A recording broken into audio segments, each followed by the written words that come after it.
Chapter 26. Peter. My life had taken a 180-degree turn. Instead of spending my evenings alone in the woods, I was spending them in the cool air conditioning at Mr. Atkins' house.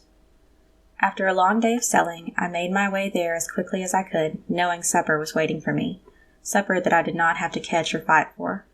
Still, I brought him fish for the freezer to contribute.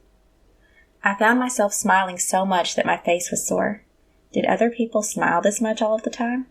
Did they have reason to? Or did they find a reason to in spite of all the struggles of life, like we did? We were broken, all four of us. Mr. Atkins had lost the love of his life, a grief he would never recover from. I wondered what he was like when she was by his side. If he was this phenomenal in the midst of his grief, I couldn't imagine what greatness she brought out in him. Brooke, Millie, and I had dealt with losing our parents and being hungry. We knew what it was like to not have an adult to rely on. We all wore scars. And yet, when we were all together, they didn't seem to matter as much. "You've never played cards before? Are you kidding me?" Millie asked with her jaw dropped. "Millie," Brooke scolded, kicking her under the table. "Watch your mouth." "Ow! What? What kind of weirdo hasn't ever played cards before?" she asked. "It's a fairly normal pastime and not like it would have cost him a lot of money." Mr. Atkins chuckled, shaking his head. His life of solitude had come to an end with these girls as well. They had turned both of our lives upside down. "He's lived alone for years, Millie. The only card game he could have played was solitaire," Brooke argued. I smiled. "It's okay, Brooke. Really, I probably did play some as a kid and I don't remember. I'd like to play with you guys, though, if you don't mind teaching me." "Fine. Here are the rules," Millie said. "But don't expect me to go easy on you because you're a newbie. It's not in me to give less than 100%. "Millie cheats," Brooke said out of the corner of her mouth. "I do not cheat," she argued. "I have a fantastic memory when it comes to numbers. You know that. I can't turn it off when we play games to level the playing field for you." They playfully stuck their tongues out at each other. Girls, play nice," Mr. Atkins said through his chuckles. "It's only a game. Go ahead and deal, Millie." It was an odd feeling, sitting there and being a part of the togetherness and the fun. Their energy was contagious. I didn't recognize myself as I joined in and seamlessly became a part of their lives. It looked as if Mr. Atkins felt the same way. Out of place, but so thankful to be there. "What's happening?" Millie exclaimed the moment before I laid my cards down. "For real, what is going on right now? What are you doing?" "I'm winning," I stated, sitting back proudly and putting my hands behind my head. Her mouth slacked in astonishment. "How did you do that?" I shrugged. "Did you cheat?" she asked, looking under the table like I was hiding cards there. "No," I said with a laugh. "I wouldn't even know how to cheat. I just now learned how to play." "No, you didn't. You hustled me, didn't you? You're really an expert. The whole living in the woods thing was an elaborate ruse. You've been playing cards your whole life. You probably even entered tournaments before." I laughed. "No, Millie. I followed the rules like you told me to. You're a really good teacher," I said, trying to soften the blow of my victory. Brooke laughed so hard that I was afraid she would forget to breathe. "Millie lost!" "Fine," Millie said. "You beat me. I admit defeat, but I will not be down for long. I demand a rematch. You and me, right now." "It's late and we have school tomorrow," Brooke said, wiping the tears of glee from her eyes. "You'll have to play him again some other time." She groaned and rolled her eyes, but got up at the unspoken command to get ready and go to bed. Brooke stood as well, taking my hand and leading me to the porch. Mr. Atkins and I nodded to each other as I was pulled over the threshold. As soon as the door was shut and the night closed around us, Brooke raised up on her tiptoes and wrapped her arms around my neck. "We're going to have to hang out at your place tomorrow," she whispered as she kissed me softly. It was so dark that I couldn't see her face, so I had to place soft kisses around her cheek until I found her mouth again. "We don't have to if you don't want to make the walk out there. I like being here," I said, and I meant it.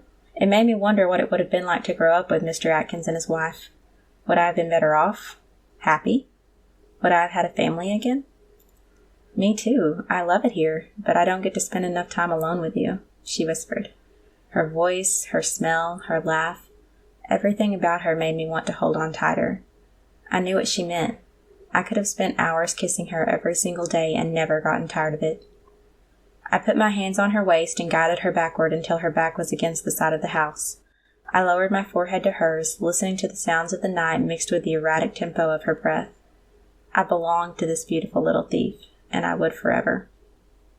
My own breathing was ragged as I said, "We have time now." I had never worried about being in love before. I worried about shelter, food, and keeping myself calm so I wouldn't turn.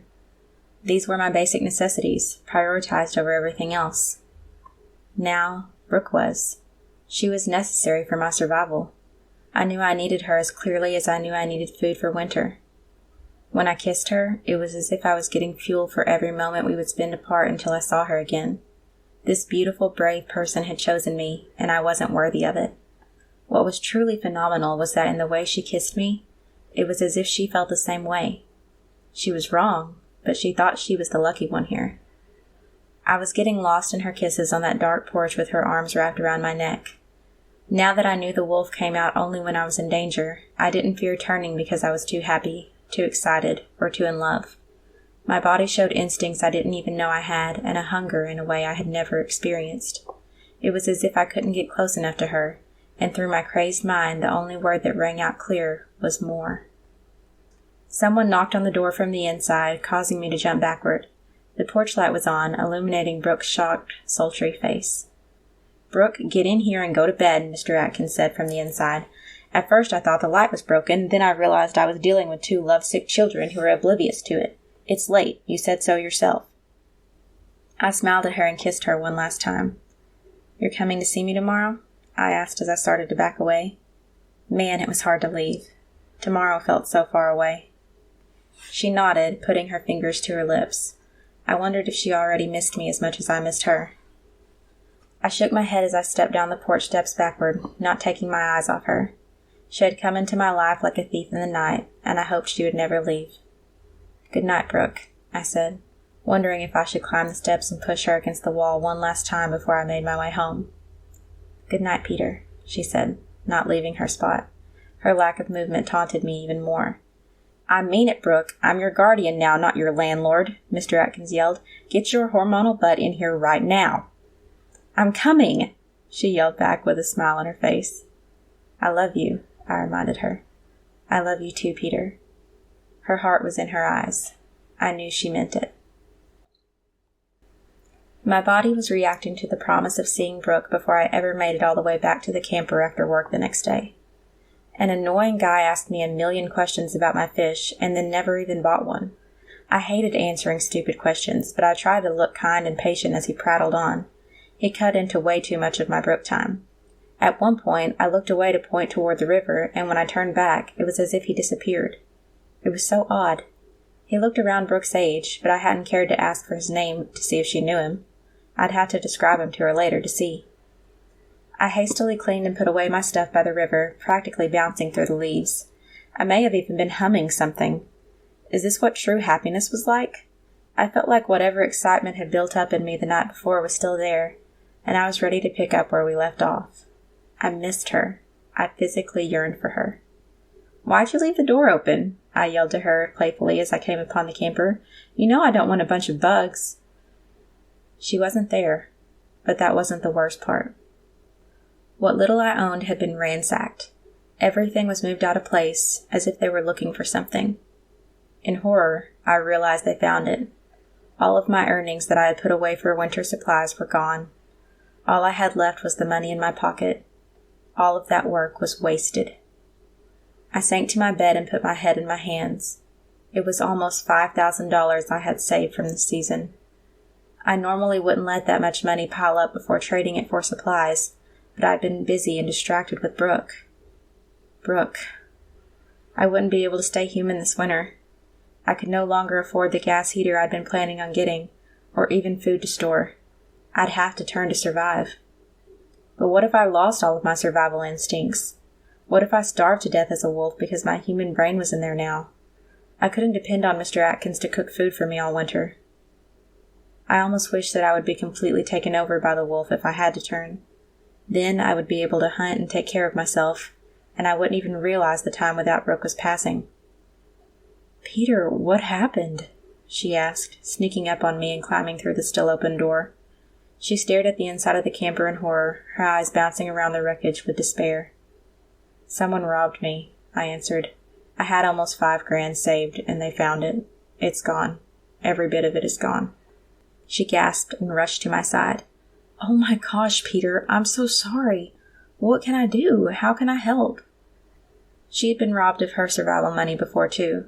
It was more than sympathy in her eyes. I smiled and grabbed her hand. I appreciate it, but there's not anything you can do.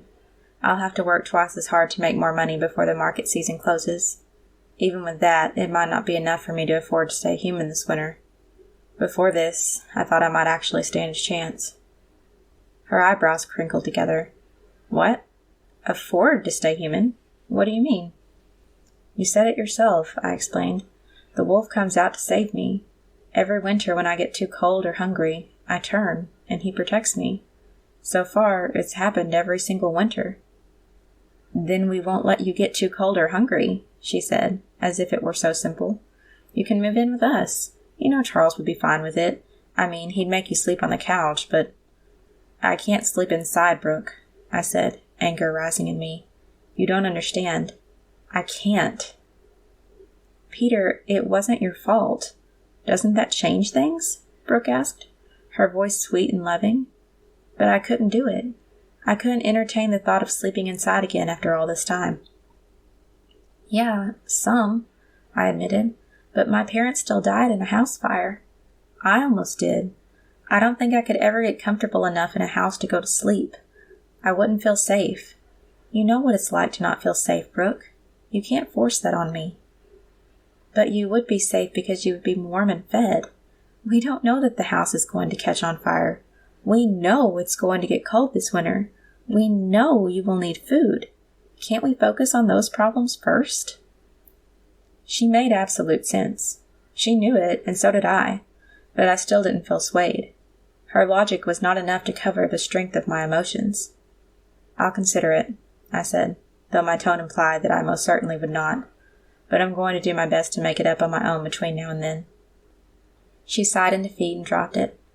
Fine. Why would someone do this to you? Who do you think it was? I have no idea. No one even knows I live out here, I mumbled. As soon as I spoke the words, her body language changed. Brooke, no one knows I live out here, right? I asked, focusing on her face for clues. Something wasn't right, but she didn't say anything. Brooke, who did you tell about where I live? I asked, my voice shaking. Was it anger? Fear? Betrayal? I couldn't place the swarm of feelings in my head. He didn't do this, she argued. He wouldn't have done this. He's done a lot of terrible things, but this can't be. He wouldn't have. Who? I asked, and don't you dare say the name Jeff to me. Her shoulders slumped, confirming my worst fear. Jeff? You told that guy where I live? My anger launched me into a standing position. Are you serious, Brooke? Why would you do that to me? No, not exactly. I said that you live in the woods. I didn't draw him a map or anything. These woods span hundreds of acres. In all those words, I didn't hear an apology. He was already awfully close with your tent that night, I said. That's how I heard you screaming, and he would have known that. He didn't have to go far to find the camper. But he wouldn't, she argued. He wouldn't do something like this. It's too heartless, too cruel. It's not possible, Peter. You mean the guy who cheated on his girlfriend with you, the one that left you when your arm was split open, the one that... I know he's not a good person, she argued, cutting me off before I continued with the list of grievances I had against the guy. But I don't think he would have motivation for doing this. What would he get out of it? Besides $4,780? I snapped. Who wouldn't take advantage of a sweet deal like that when there were no cameras to catch you? That seemed like plenty of motivation to me. You know what I mean, she said. Why would he venture out this far to look for the camper? Why would he try to hurt you? Did you tell him about us? I asked, pointing wildly between the two of us. Yes, but... she began. Then what more motivation does he need? If he can't have you, he'll hit me where it hurts somewhere else, and get paid handsomely to do it. It's a win-win scenario for Jeff, exactly like it was for him to date 2 girls at the same time. Who cares who else gets hurt if he gets something out of it? She had a comeback, but I couldn't hear it over the roaring in my ears. Brooke, leave, I said through my teeth, but she didn't listen. She looked hurt. "Peter, please, we can talk about this. I never meant for—" "No, leave," I said. "Later. We'll talk later. I love you. Just leave. Now." The nausea was building inside me as I fought the wolf down. Every joint hurt as my body screamed out with the impending change. It was too late, and it was like it was before her. I was going to lose myself. I wouldn't be Peter, and I couldn't fight it anymore. "Go!" I shouted, praying she would listen. Her eyes widened in understanding as she raced out the door the moment before the change took over me completely. She slammed it behind her, and I was gone.